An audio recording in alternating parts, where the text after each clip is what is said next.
Hey guys, and welcome to another Commander Insight deck tech. I'm going to be featuring one of my favorite decks, Meren of Clan Nel Toth.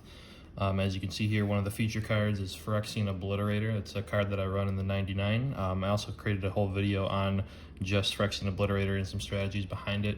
But this card is awesome, and it makes my Meren deck very unique. It also terrifies opponents. So just wanted to show you some preview of some things that are going to be upcoming with this deck tech. So going into Meren, obviously, based on my playmat, you guys can see it is pretty much one of my favorite decks. It was actually my first deck that I ever built, and to this day, I'm still running it. I've changed a lot about the deck. I call this kind of like a living deck where I'm going to be constantly cycling cards in and out, updating strategies, changing strategies, but the main course of what the deck does remains the same. So Meren is a 3/4 human shaman that basically is a reanimator. I think it came out in 2015 in the Plunder the Graves commander deck, but basically whenever another creature you control dies, you get an experience counter, and then at the end of your turn, at the end step, based on the amount of experience counters you have on you, you basically can reanimate a creature or add it to your hand. So if you have a big eight mana drop creature in your graveyard, you need to have at least 8 counters on it in order for it to come out onto the battlefield. Otherwise, it goes to your hand. So it guarantees you a creature just based on back to your hand or onto the battlefield. So it's very good. It wins by attrition. It's kind of a longer deck, but the longer that the game goes on, the more likely you are to win. The only thing that really stops it is graveyard hate. Bajuka Bogs, things that exile your graveyard, really shut this deck down very fast. My old Meren deck actually turned into my Carador deck, which is also a deck I have on here. See the link if you want to check that one out as well. But so over the years, like I said, this deck has evolved and done different strategies. So right now, the deck tech I'm going to be showing you for August 2021, right after the Dungeons and Dragons set came out, it's going to have actually 3 different win conditions or 3 different strategies that I'm trying to do. I'm one of those people that kind of a little stubborn. I want to kind of do it my way, and I'm trying to probably cram too many different things into this deck, but at the same time it works. Maybe not optimally, maybe it's not a power level 8 or 9 or 10, but it's close to 8, maybe 7. But the 3 strategies are discard, sacrifice, and then life gain and drain. Those are the 3 ways that we win. So, we can win with swinging into our opponent, but usually we're using the 3 main win conditions to do so. So let me get right into the deck tech. We'll go into the lands first. So for the swamps, I run 1, 2, 3, 4, 5, 6, 7, 8, 9, 10 swamps. I also run an Urborg and a Cabal Coffers. This is pretty necessary. The majority of the deck is black, so you definitely want to have that. And then the last black mana that we run is Phyrexian Tower. It's a sacrifice, add 2 black. So that's really helpful. Gets experience counters on your Meren as well. And then we run 1, 2, 3, 4, 5 forests. Moving into the dual lands, essentially we run the command tower because every commander deck pretty much runs one.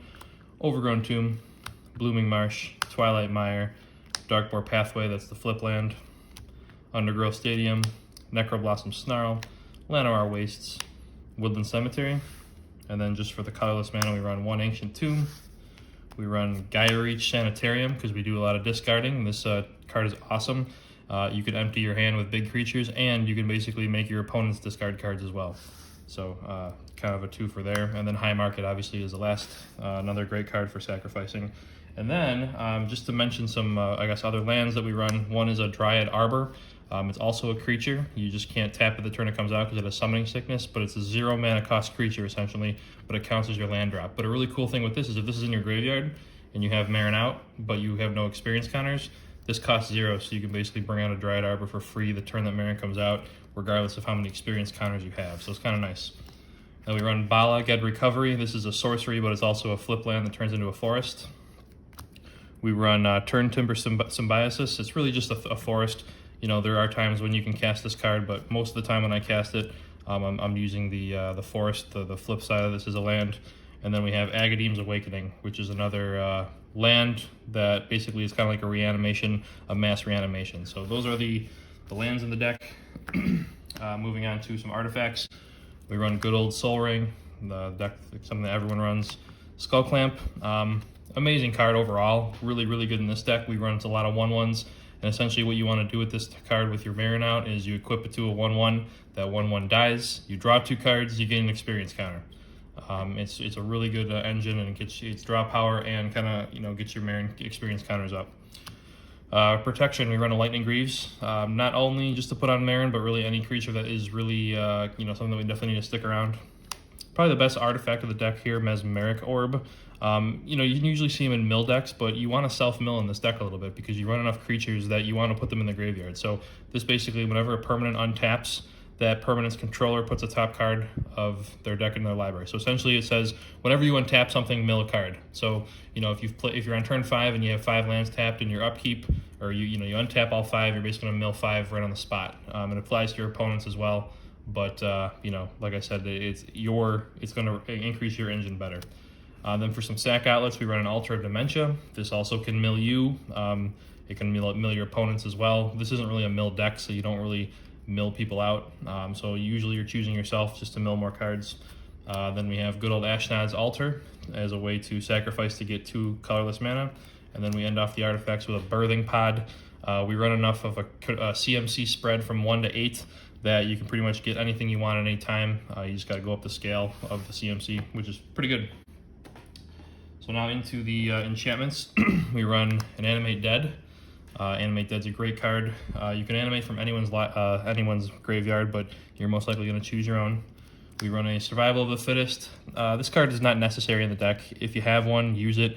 If you don't have one, don't go get one. It's insanely expensive. I had one from a long time ago, and this is the deck I chose to run it in. But basically, you pay a green, discard a creature, go search for a creature. So it's really good.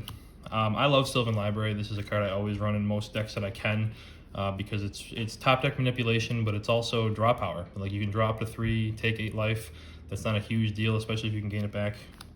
We run a Bitter Blossom just for some sack fodder, some blocking.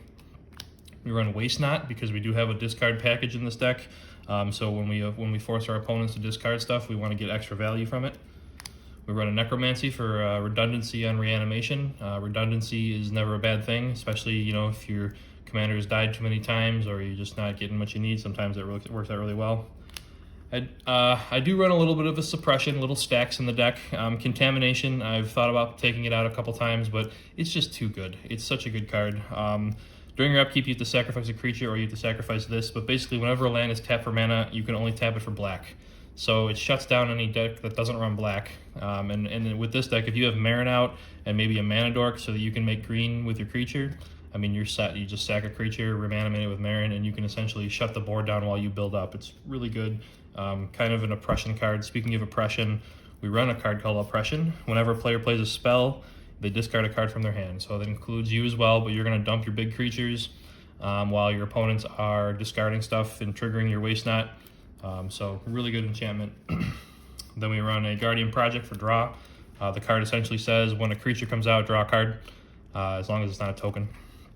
And then rounding off the enchantments, we run a Grave Pact because we do run a lot of sacrifice stuff as well. So we are having our opponents discard, we are having them sacrifice their own creatures, and we are having them draining their life. So now moving into some of the instants and sorceries. For the sorceries, we run a Reanimate, we run a Green Sun Zenith, Demonic Tutor, Life from the Loam. This is great for getting lands that you mill or just milling itself. The dredge effect is pretty much why we use it a lot. Buried Alive to get those specific creatures that you need. Victimize is a great 2-for-1. So you sacrifice 1 creature and you get 2 back. You can sacrifice a token and get 2 big 8/8s back if you want. So awesome card. This is a newer card that I really like. I don't think many people have caught on to how good it is. It's Incarnation Technique. It came out in I want to say Strixhaven. So it's got Demonstrate. So when you cast a spell, you basically can copy it. So you basically get 2 copies of this card, but then you also have to choose an opponent to also copy it. And what it basically says is you mill 5 cards, and then you can return a creature card from your graveyard to the battlefield. So what this really says is mill 10 cards, return 2 creatures. It doesn't matter if the creatures were already in your graveyard before you cast this or what, but you can get 2 creatures for the price of 5 mana, and you also have to have an opponent do it. So, I mean, you know your opponents, you know what they're playing. Choose a non-creature deck. Choose a deck that you're probably, it's going to get the least amount of creatures. It doesn't really matter. So You know, I love this card a lot. I've gotten huge value off of it. You mill 10, so you're probably going to mill more than 2 creatures. Plus, if you already have them in there, it's only going to be even better. So, and then the best sorcery of the deck, Living Death, absolute crazy card. It's a board wipe, it's value engine, it's a mass reanimator, it does everything. It's also a sacrifice. It gets around creatures that have indestructible. It's so good. There's another card combo in this deck with Sir Conrad the Grim. I'll get to him in the creature section, but if you have a Sir Conrad out and you do Living Death, I mean, you can essentially wipe out all your opponents at once just with how that works, and I'll get to that in a second. So now moving into the instance, we run a crop rotation. Really good card, you know, if you got your Urborg out and you need your Cabal Coffers or vice versa, if you need a sack outlet, if you need a green source, another green source, it's just a really good card for that. We run a Assassin's Trophy. That's really our only single target removal that's not on a creature. Really good card as well. And then lastly, we run Wake the Dead. This card is awesome, especially if you've seen my Phyrexian Obliterator video. This card kind of comes out of nowhere sometimes. People don't see it coming. You can pay X and return X creature cards from your graveyard to the battlefield and then sacrifice them in the end step. So if you have a Protean Hulk, if you have a Phyrexian Obliterator, if you have any type of ETB effect, the only downside is you have to cast it during your opponent's turn. So if they're swinging at you and you don't have a field, you know, you can be like, surprise, and bring out as much as you need. So really awesome card there. I run 1.5 Planeswalkers. And what I mean by that is we run Liliana Dreadhorde General is the one for sure. Just her static effect makes her worth it. You can basically, whenever a creature dies, you draw a card that's token or non-token, so it's a really good engine for that. You can create zombies, and then you have each player sacrifice 2 creatures. That's really good as well. And then if you ever do get to the 9, which we have ways to proliferate a little bit, but you can have each opponent choose a permanent they control, and they sacrifice the rest. And if you have cards like Tegrid out, or Tergrid, you're going to get all those cards. And then I say 1.5 because the other one that we run is Liliana Heretical Healer. So it's a creature first, and then another creature needs to die, and then it will flip into a Liliana Planeswalker, which is actually really good. Its +2 effect is to discard a card. Then you can pay -X and return target non-legendary creature with CMC X. So you can bring back, you know, 3 or less sometimes is really good. Or you can just use the -8 if you ever get to it. Whenever a creature dies, return to the battlefield under your control. So you steal everyone's creatures as well. So that's it for the Planeswalkers, not that much. So now we're going to get into the meat and potatoes of the deck, the creatures. I'm going to run through this kind of fast, but try and explain what I can as well. So the first one we run is Deathrite Shaman. It's just got a great effect overall. There's 3 different effects, but the main reason it's in here is because I run Contamination, and there's times when you need green mana sources, and this is a mana dork for that. If for any reason your mana dorks are not out already when you cast Contamination, you can cast this for black, and it can produce green. So that's one of the big ways it's in here. Llanowar Elves and Birds of Paradise are also mana dorks, but again, you know, they're great cards because you should definitely run them, but if you have Contamination out already, you can't cast these because you can't make green mana. So that's why Deathrite Shaman is a really good one as well, because you're going to be able to cast it for black. So the Mana Dork engine helps ramp. We run Uvenweld Tracker.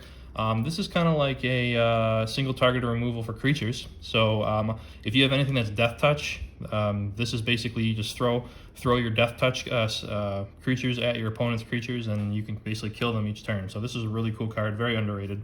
Viscera Seer, probably the best instant sack outlet in the deck. Good old Spore Frog. You know, I think every Meren deck runs one. It stays in and never comes out. Amazing card, stops combat damage. If you play against an aggro deck or a deck that can only kill you with combat damage, you basically shut them down just from that. It's awesome.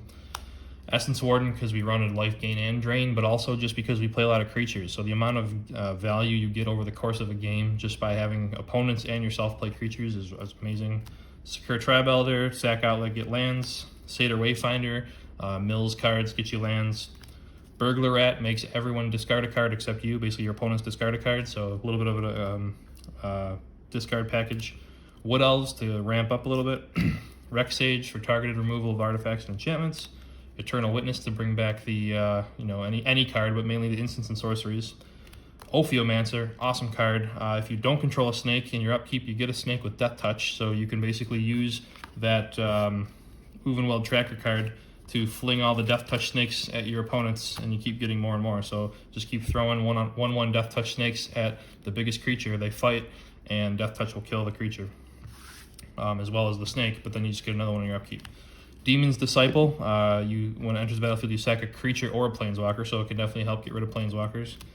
This is the best one. It's Plague Crafter. They have to sacrifice a creature or planeswalker, and if they can't, they have to discard a card. So it basically effectively does both of what we want. It discards and sacks. Ayara, First of Lockthwain. This card's awesome. I think it's another underrated card. Basically, it's a great way to basically gain and drain. So whenever a black creature enters the battlefield, everyone loses 1 life and I gain 1 life. And then you can sack a black creature to draw a card. That's a cool little effect, but there's tons of black creatures in the deck, and just a little pinging over time. Like I said, the longer the game goes on, the more you're doing it. It's great. And then we run a Veto, Thorn of the Dusk Rose. Not much to be said here. Sanguine Bond on a stick.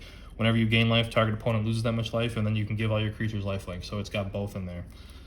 Moving into the 4-drops, we run a Hell's Caretaker. The only downside of this, well, there's two. It's a 1/1, and you have to use its effect in the upkeep, but you basically sack a creature to return a creature from your graveyard to the battlefield. So sack a token, return an 8/8, whatever you want, something cool like that. Another amazing black card, Yawgmoth Thran Physician. It's got protection from humans. You can pay 1 life, sack a creature, so it's a sack outlet. It's targeted removal because you can put -1/-1 counters, and it's draw because you draw a card. And then you can discard your own big stuff, and you can proliferate. So you can proliferate Meren counters, you can proliferate Planeswalker counters and loyalty counters. You can proliferate the 1/-1 or the 1/1 counters you just put on. It's an amazing card. Savra, Queen of the Golgari. First of all, it's on theme. It's a Golgari card. She's the Queen of the Golgari. I just love her a lot. The 2 reasons she's in the deck is for her 2 effects. Whenever you sack a black creature, you can pay 2 life, and everyone else has to sack a creature. So you're going to be sacrificing black creatures because that's the majority of the color creatures you have. There are some ones that are black and green, which basically makes that free because her second effect is whenever you sack a green creature, you can gain 2 life. So it makes opponents sacrifice, and it gains you life. Runs with the strategies we run. Here's another one, Rankle, Master of Pranks. I discovered this card probably a couple months ago. Amazing card. It comes out, it's got haste, and then when it connects with an opponent, so it deals combat damage, you can choose any. And you can either have everyone discard a card, everyone lose 1 life and draw a card, or everyone sack a creature. Or you can do all 3. I usually do the first one and the third one, so they're discarding and then they're sacrificing. So really, really good card, especially the fact that it has haste. Good old Phyrexian Obliterator. You guys, if you see my other video, you know how awesome this card can be. I love this card. It's one of my favorite. It runs, the fact that it's 4 black mana isn't a problem in this deck at all. And actually the next card, it's actually good for the next card I'm about to show you. It's got 5/5 trample. Worst case scenario, that's all it is. If you have it up, no one's going to attack you, at least on the ground. If you have a couple other strategies in the deck that you can basically make your opponent sacrifice. One of the win conditions here, Grey Merchant of Asphodel.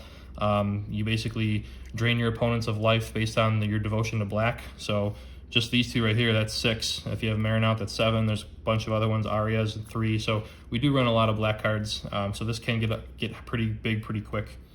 Sadistic Hypnotist, it's a sack outlet for our creatures as well as a discard outlet for our opponents. Makes them discard 2. You can also target yourself if you need to discard 2 big creatures into your graveyard so you can reanimate them. So overall, it's a really, really good card. Sir Conrad the Grim. So let me just stop and talk about this. This is probably the best deck that Sir Conrad can go in as a Meren deck. So unless it's obviously the commander and you're building around it 100%.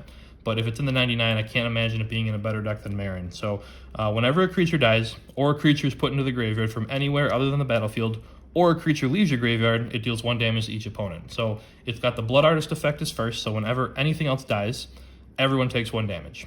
Then, if a card is put into the graveyard from anywhere other than the battlefield, meaning it's milled or discarded, which is what we do. So if we discard creatures, if our opponents discard creatures, or if we or our opponents mill cards and they end up milling creatures, it deals 1 damage. And then, if a creature were to leave our graveyard, it also deals damage. So when this card is out and your Meren effect triggers and you bring back anything or bring it back to your hand, that counts. But let me just show you guys real quick with this card. This combo here is awesome. Sir Conrad with a Living Death. If Sir Conrad is out, let's just say you got 10 creatures in your graveyard, you got 20 creatures on the battlefield, not including your own, including your own. You cast a Living Death. The first thing that its Living Death says is you exile your graveyard. You exile all 10 creatures in your graveyard. Well, 10 creatures just left your graveyard. They got exiled, only for a short term, but that does 10 damage right there. Then you sacrifice all 20 other creatures on the field, including Sir Conrad, but he will trigger 20 more times because it's also when a creature dies. So you did 30 damage by playing a Living Death, then you get those 10 creatures back. It's kind of crazy, and I've won games just accidentally without even realizing with that. Another amazing card, Tegrid, God of Fright. Her just on the battlefield alone isn't that great, but we run enough sacrifice outlets and discard effects to make her worth it. As a commander, I think she's too much. It's too suppressive. It's too hate-bearing, and you're going to be public enemy #1 immediately. And then in a 99 of a deck, especially in this deck, it's really not that bad. There are times when she gets exiled immediately. There are times when you get a couple of her effects, but then people kill it. It's obviously better in a reanimator deck because I can bring her back, but I don't focus on her, and it's not like she comes out every game. So there's games when you don't even see her. And sometimes she's in the graveyard, and then your opponent reanimates her, and then they have her, and it's like, oh crap, I'm making everyone else discard, and they're getting more value than me. So it has its downsides sometimes, but overall, when it's on your field, you're basically going to win because you basically steal everything, every permanent. So you're forcing your opponents to sacrifice. You're going to get everything that they sacrifice, unless they're tokens. You have them discard any permanent you're going to get. So really awesome card. Kind of a mini board wipe here with Massacre Worm. When it enters the battlefield, you get all creatures your opponents control get -2/-2, and then whenever a creature an opponent controls dies, they lose 2 life. So that's going to help with your draining, and also has 3 black mana. And another really good card, Kodama of the East Tree. This card has been in and out of the deck, but every time it goes in, it just helps my deck go off so much faster. I put it in my Carador deck as well, but whenever a permanent enters the battlefield, as long as it wasn't brought onto the battlefield by Kodama's effect, you can basically drop another permanent with equal or lesser mana cost from your hand. So, for example, let's say you have this out. If you reanimate Massacre Worm, Kodama will trigger, and you can bring a Tegrid out from your hand for free. And that Tegrid will not trigger Kodama, but everything else will. So basically works with lands as well. You play a land, it's a permanent, so now you can bring out a 0, which means you can bring out another land. So it just doubles up on permanents. It allows you to basically drop your hand from onto the field as long as you have permanents. So really, really good card. We run a Boran Overlord. This card is really awesome. It's kind of underrated as well. It's kind of high mana cost and doesn't do much other than when it enters the battlefield. It's a flying 6/6 demon, but you get 1/1 black harpies with flying for your devotion to black. So one of the really cool strategies we run is with Ayara. So these two together, this is another really good combination, because whenever a black creature enters the battlefield, each opponent loses 1 life and we gain 1 life. So if you're going to Living Death and you're going to bring out 10 devotion to black, here's 5 of it right here. You're going to basically make everyone lose at least 10 life, and you're going to gain 10. So it's a big swing. And then on top of that, you have 1/1 flyers to block with, so it's good for blocking as well. So I really like this card. It's been in and out of the deck, but I'm going to be keeping it for a while. New card from Strixhaven, Belladros Witherbloom. Love this card. It's a 4/4 flying dragon. At the beginning of your upkeep, create a 1/1 black and green pest token with, when it dies, you gain 1 life. So that's awesome. It happens in every upkeep, so it's giving you tokens every upkeep. They are both black and green, so it's going to trigger all your black effects. If you do end up sacrificing it, you're going to gain a life, but you also can basically get the Savra, Queen of the Golgari effect for free as well. And then it's got this crazy ability where you pay 10 life and you untap all lands you control, and you can only activate it during your turn and only once that turn. But that's an amazing card too. So that just helps you with your engine. You basically get to untap your lands every time. Costs 10 life, but I just showed you a bunch of life gain cards we already have, so it's really not that big a deal. Good old-fashioned Protean Hulk.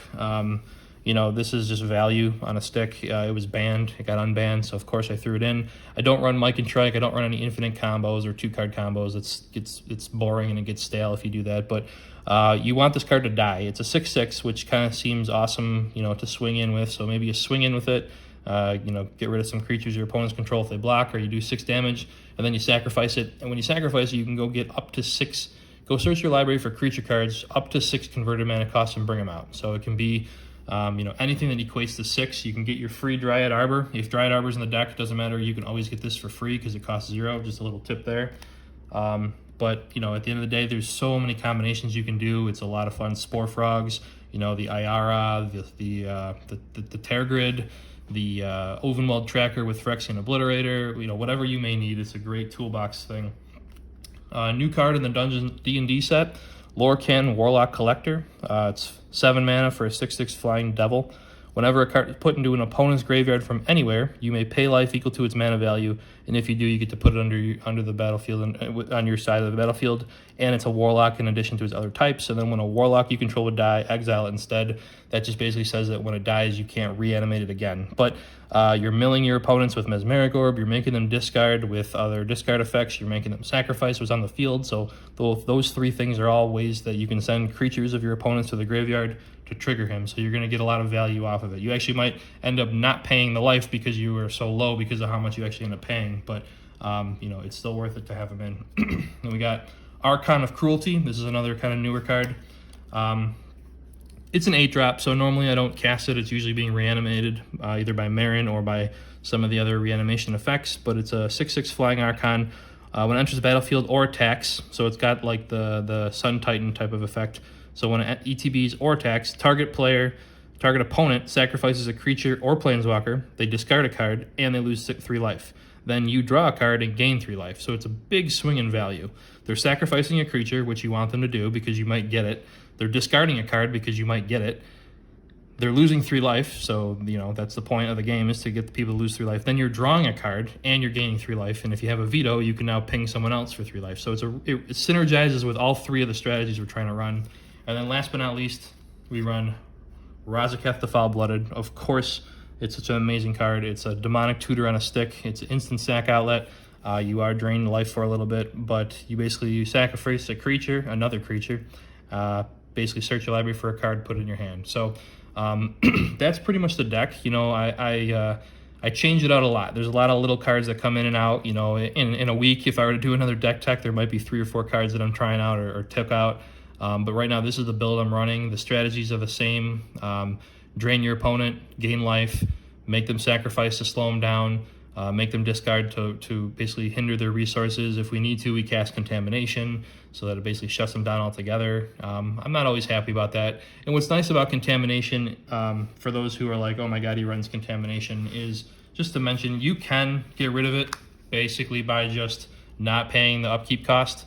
Things like the orbs, like Static Orb and Winter's Orb, those go on the field and they stay there. There's nothing that can get rid of it unless you actually get rid of it with a card that target removal.